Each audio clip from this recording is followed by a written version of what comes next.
آج کی رات بالخصوص بڑی عظیم رات ہے جسے شب بارات کہا جاتا ہے۔ اسی حوالے سے گفتگو کرتے ہیں۔ احادیث مبارکہ سے شعبان المعظم کی 15ویں کی رات بڑی فضیلت اور بہت سی خصوصیات کی حامل ہے، جس سے مسلمانوں کے اندر اتباع و اطاعت اور کثرت عبادت کا ذوق اور شوق پیدا کرنے کی ترغیب بھی ملتی ہے۔ عرف عام میں اس رات کو شب بارات یعنی دوزخ سے نجات اور آزادی کی رات کہتے ہیں۔ لفظ شب بارات احادیث مبارکہ کے الفاظ اتقا من النار کا بامحاورہ اردو ترجمہ ہے۔ اس رات کو یہ نام خود تاجدار کائنات صلی اللہ علیہ وسلم نے عطا فرمایا۔ اس فضیلت اور بزرگی والی رات کے اور بھی کئی نام احادیث مقدسات میں ہیں، جیسے لیلۃ المبارکہ یعنی برکتوں والی رات، لیلۃ البراءہ دوزخ سے آزادی ملنے کی رات، لیلۃ السک دستاویز والی رات، لیلۃ الرحمہ اللہ تعالیٰ کی رحمت خاصہ کے نزول کی رات۔ شب برات کو اللہ رب العزت نے 5 خاص صفات عطا فرمائیں، جنہیں کثیر ائمہ نے بیان فرمایا۔ اس شب میں ہر حکمت والے کام کا فیصلہ کر دیا جاتا ہے۔ اس رات میں عبادت کی بہت زیادہ فضیلت ہے۔ رسول اللہ صلی اللہ علیہ وآلہ وسلم نے ارشاد فرمایا، اس رات میں جو شخص 100 رکعات نماز ادا کرتا ہے، اللہ تعالیٰ اس کے طرف 100 فرشتے بھیجتا ہے، جن میں سے 30 فرشتے اسے جنت کی خوشخبری دیتے ہیں، 30 فرشتے اسے آگ کے عذاب سے محفوظ رکھتے ہیں، 30 فرشتے آفات دنیاوی سے اس کا دفاع کرتے ہیں، اور 10 فرشتے اسے شیطانی چالوں سے محفوظ رکھتے ہیں۔ رحمت الہی کا اسی رات نزول ہوتا ہے۔ حضور نبی اکرم صلی اللہ علیہ وسلم نے ارشاد فرمایا، یقیناً اللہ تعالیٰ اس رات بنو کلب کی بکریوں کے بالوں کی تعداد کے برابر میری امت پر رحم فرماتا ہے۔ سبحان اللہ۔ گناہوں کی بخشش اور معافی کی حصول کی رات ہے۔ حضور تاجدار کائنات صلی اللہ علیہ وسلم نے فرمایا، بے شک اس رات اللہ رب العزت تمام انسانوں کی مغفرت فرما دیتا ہے، سوائے جادو ٹونا کرنے والے، بغض و کینہ رکھنے والے، شراب پینے والے، والدین کی نافرمانی کرنے والے، بدکاری پر اصرار کرنے والوں کے۔ اس رات اللہ رب العزت نے اپنے رسول کریم رؤوف الرحیم صلی اللہ علیہ وسلم کو مکمل شفاعت عطا فرمائی، اور وہ اس طرح کہ حضور نبی اکرم صلی اللہ علیہ وسلم نے شعبان کی 13ویں کی رات جو ہے اپنی امت کے لیے شفاعت کا سوال کیا، تو آپ صلی اللہ علیہ وسلم کو تیسرا حصہ عطا فرمایا گیا۔ پھر آپ صلی اللہ علیہ وسلم نے شعبان کی 14ویں کی رات کو پھر یہی سوال کیا، تو آپ صلی اللہ علیہ وسلم کو 2/3 حصہ عطا فرمایا گیا۔ پھر آپ صلی اللہ علیہ وسلم نے شعبان کی 15ویں کی رات کو سوال کیا، تو آپ صلی اللہ علیہ وسلم کو تمام شفاعت عطا فرما دی گئی، سوائے اس شخص کے جو مالک سے بدکے ہوئے اونٹ کی طرح اپنے مالک حقیقی یعنی اللہ رب العزت سے دور ہو جاتا ہے، یعنی جو مسلسل نافرمانی پر مصر ہو جاتا ہے۔ شب برات میں تاجدار کائنات صلی اللہ علیہ وآلہ وسلم خود کیا کرتے تھے؟ شعب الایمان میں حضرت ام المؤمنین سیدہ عائشہ صدیقہ رضی اللہ تعالی عنہا سے ایک طویل حدیث مبارکہ مروی ہے۔ وہ فرماتی ہیں، حضور نبی اکرم صلی اللہ علیہ وسلم رات کے کسی حصے میں اچانک ان کے پاس سے اٹھ کر کہیں تشریف لے گئے۔ ام المومنین پاک فرماتی ہیں، میں نبی کریم صلی اللہ علیہ وسلم کے پیچھے گئی تو میں نے آپ صلی اللہ علیہ وسلم کو جنت البقیع میں مسلمان مردوں، عورتوں اور شہداء کے لیے استغفار کرتے ہوئے پایا۔ میں واپس آ گئی، رسول اللہ صلی اللہ علیہ وسلم تشریف لائے تو ام المومنین سیدہ عائشہ صدیقہ پاک نے تمام صورتحال بیان کی۔ آپ صلی اللہ علیہ وسلم نے فرمایا، ابھی جبریل میرے پاس آئے اور کہا، آج شعبان کی 15ویں کی رات ہے، اس رات اللہ تعالیٰ قبیلہ کلب کی بکریوں کے بالوں سے بھی زیادہ تعداد میں لوگوں کی مغفرت فرماتا ہے، مگر مشرقین، دل میں بغض رکھنے والے، رشتہ داریاں ختم کرنے والے، تکبر سے پائنچے لٹکانے والے، والدین کی نافرمانی کرنے والے، عادی شراب کی طرف اللہ تعالیٰ اس رات بھی توجہ نہیں فرماتا جب تک کہ وہ خلوص دل سے توبہ نہ کر لیں۔ اس کے بعد نبی کریم صلی اللہ علیہ وسلم نماز میں کھڑے ہو گئے۔ قیام کے بعد کریم آقا صلی اللہ علیہ وسلم نے ایک طویل سجدہ کیا۔ ام المؤمنین پاک فرماتی ہیں مجھے گمان ہوا کہ حالت سجدہ میں آپ صلی اللہ علیہ وسلم کا وصال تو نہیں ہو گیا۔ میں پریشان ہو گئی، آپ اور میں نے آپ صلی اللہ علیہ وسلم کے تلووں کو چھوا، ان پر ہاتھ رکھا تو کچھ حرکت معلوم ہوئی۔ اس پر مجھے خوشی ہوئی۔ اس وقت حضور نبی اکرم صلی اللہ علیہ وسلم حالت سجدہ میں تھے اور یہ دعا پڑھ رہے تھے جس کو امام بہقی نے شعب الایمان میں ذکر کیا۔ حضور نبی اکرم صلی اللہ علیہ وسلم کی زبان اقدس پر یہ الفاظ تھے: اعوذ بعفوک من عقابک واعوذ برداک من سخطک واعوذ بک منک جل وجہک لا احصی ثناء علیک انت کما اثنیت علی نفسک، کہ اے اللہ میں تیرے عفو کے ساتھ تیری عذاب سے پناہ چاہتا ہوں، تیری رضا کے ساتھ تیرے غضب سے پناہ چاہتا ہوں، اور تیرے کرم کے ساتھ تیری ناراضی سے پناہ چاہتا ہوں۔ میں کما حق ہوں تیری تعریف نہیں بیان کر سکتا، تو ایسا ہی ہے جیسے تو نے خود اپنی تعریف بیان کی ہے۔ ان الفاظ کے ساتھ کریم آقا اللہ کے حضور سرگوشیاں کر رہے ہیں۔ ام المومنین پاک فرماتی ہیں صبح جب میں ان سے دعاؤں کا تذکرہ کیا تو آپ صلی اللہ علیہ وسلم نے ارشاد فرمایا، اے عائشہ یہ دعائیں خود بھی یاد کر لو اور دوسروں کو بھی سکھاؤ۔ مجھے جبریل نے اپنے رب کی طرف سے یہ کلمات سکھائے ہیں اور انہیں حالت سجدہ میں بار بار پڑھنے کو کہا۔ شب برات ایک انتہائی فضیلت و بزرگی والی رات ہے۔ اس رات کے متعلق تقریباً میرے ناقص علم کے مطابق 10 جلیل القدر صحابہ کرام رضوان اللہ تعالی علیہ مجمعین، جن میں حضرت سیدنا صدیق اکبر رضی اللہ تعالیٰ عنہ، حضرت سیدنا علی المرتضی رضی اللہ تعالیٰ عنہ، ام المؤمنین حضرت سیدہ عائشہ صدیقہ رضی اللہ تعالیٰ عنہا، حضرت سیدنا معاذ بن جبل رضی اللہ تعالیٰ عنہ، حضرت سیدنا ابو ہریرہ رضی اللہ تعالیٰ عنہ، حضرت عوف بن مالک رضی اللہ تعالیٰ عنہ، حضرت ابو موسیٰ اشعری رضی اللہ تعالیٰ عنہ، حضرت عبداللہ بن عمر بن عاص رضی اللہ تعالیٰ عنہ، حضرت ابو ثعلبہ الخشنی رضی اللہ تعالیٰ عنہ، حضرت عثمان بن ابی العاص رضی اللہ تعالیٰ عنہ سے بے شمار احادیث مبارکہ مروی ہیں۔ علامہ ابن جوزی التبصرہ میں ذکر کرتے ہیں کہ سیدنا علی المرتضی رضی اللہ تعالیٰ عنہ فرماتے ہیں مجھے یہ بات پسند ہے کہ ان 4 راتوں میں آدمی خود کو تمام دنیاوی مصروفیات سے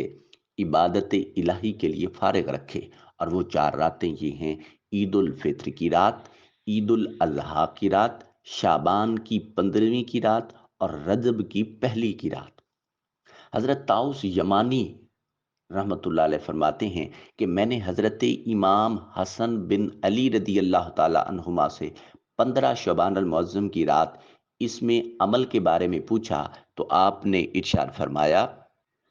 میں اس رات کو 3 حصوں میں تقسیم کرتا ہوں۔ ایک حصے میں اپنے نانا جان تاجدار کائنات صلی اللہ علیہ وسلم کی پاک بارگاہ میں درود پاک پڑھتا ہوں، دوسرے حصے میں اللہ رب العزت سے استغفار کرتا ہوں،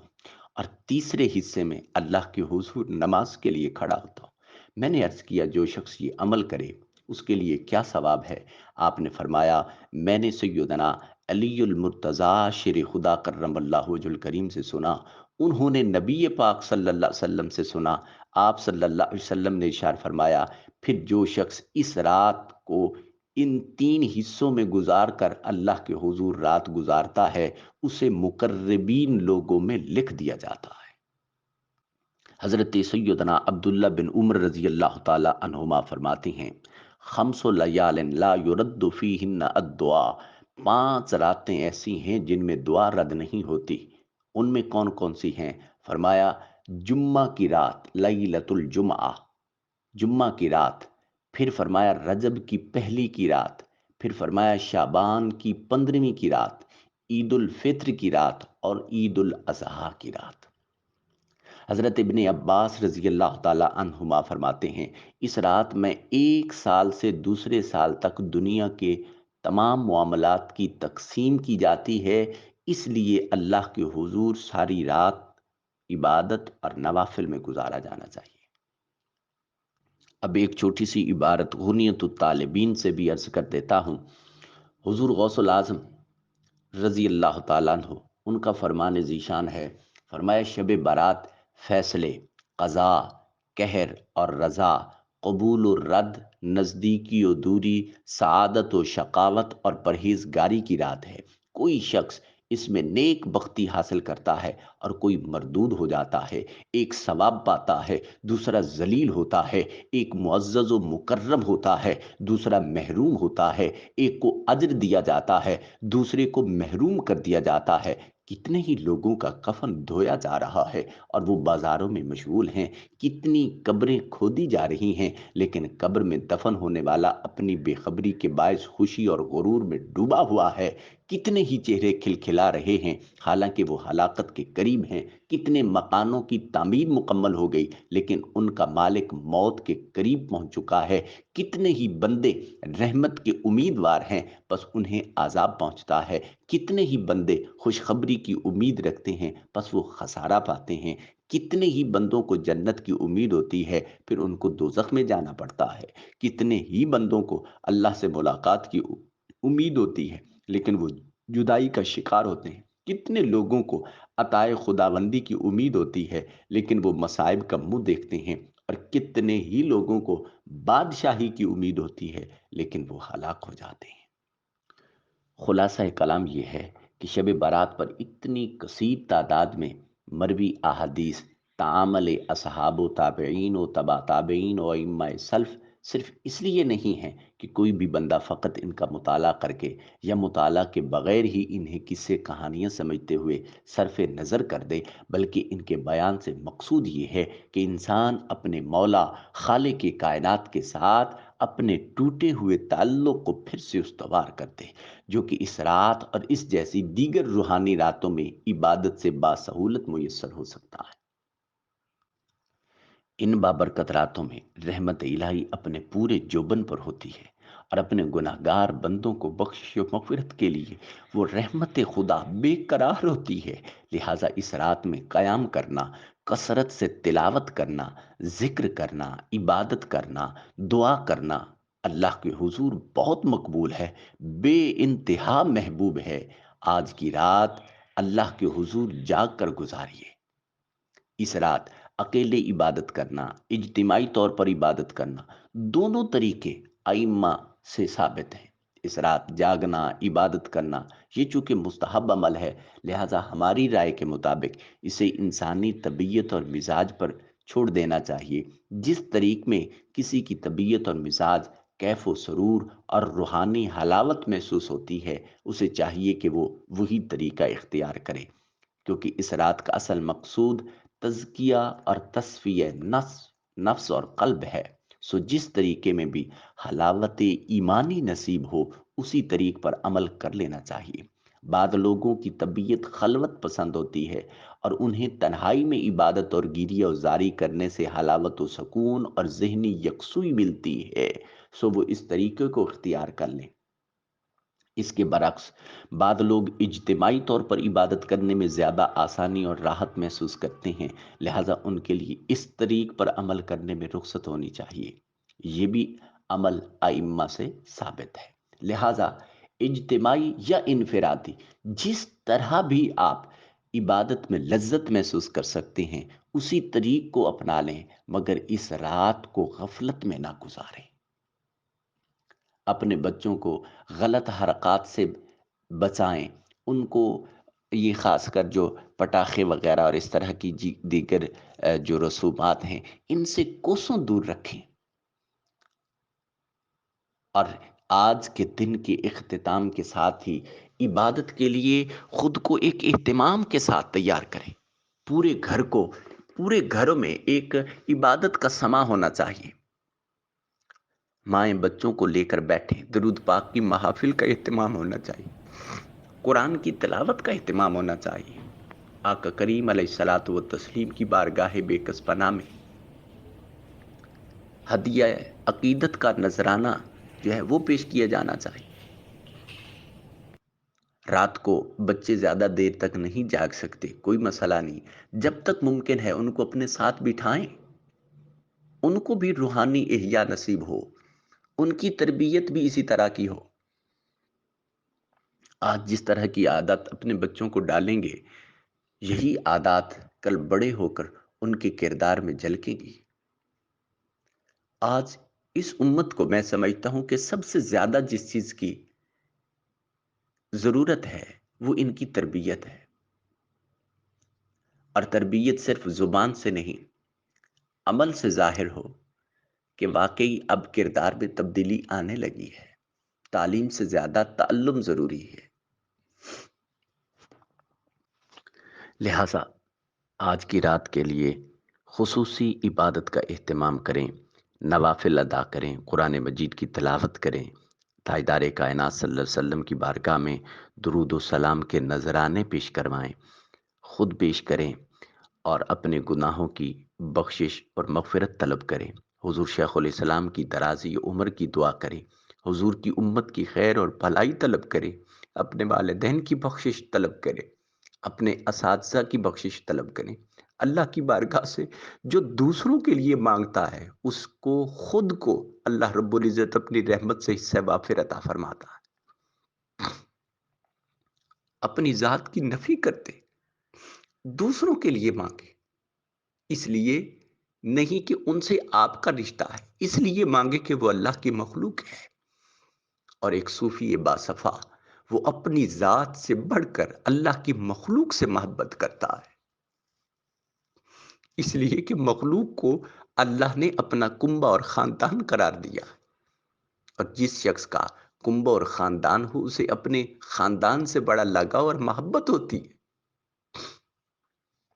سو اولیاء اللہ کا طریق یہ رہا ہے کہ وہ جب بھی اللہ کے حضور مانگتے ہیں تو اپنی ذات کو بہت پیچھے رکھتے ہیں، سب سے مقدم اللہ کی مخلوق کو رکھتے ہیں۔ تو آقا کریم کی امت کی بھلائی مانگے، حضور کی امت کی خیر مانگے، حضور کی امت کی اصلاح اللہ کے حضور سے مانگے، اپنی اولاد کے لیے مانگے، اپنے والدین کے لیے مانگے، اپنے اساتذہ کے لیے مانگے، اپنے مرشد و مربی کے لیے مانگے۔ یہ رات مانگنے کی ہے، جو اس کی حضور نہیں مانگتا وہ متکبرین میں لکھ دیا جاتا ہے، جو اس کی حضور مانگتا ہے وہی اس کو محبوب لگتا ہے، وہی اس کو مطلوب لگتا ہے اور مقبول لگتا ہے۔ آج کی رات بالخصوص نوافل، دیگر نوافل کے ساتھ صلاۃ التوبہ ادا کریں، صلاۃ التسبیح ادا کریں، اور سورہ یاسین کی تلاوت کریں، سورہ مزمل کو، سورہ ملک کو، اور قرآن مجید کی آخری سورہ کو، اور بالخصوص جو لوگ بیمار ہیں، جن کو نظر بد یا آسیب وغیرہ کا کوئی معاملہ ہے، تو وہ معوذتین آخری جو دو صورتیں ہیں ان کی تلاوت کو یقینی بنائیں، سورہ فاتحہ کو تلاوت کریں، اور سورہ البقرہ کا آخری رکوع جو ہے وہ تلاوت کریں، اور پھر سورہ بقرہ کی جو آخری رکوع کی آخری آیت ہے اس پر جتنا رو سکتے ہیں روئیں، اور پھر جب دعا مانگے تو سورہ الضحیٰ کو درمیان میں اس کی آیات کی تلاوت کریں۔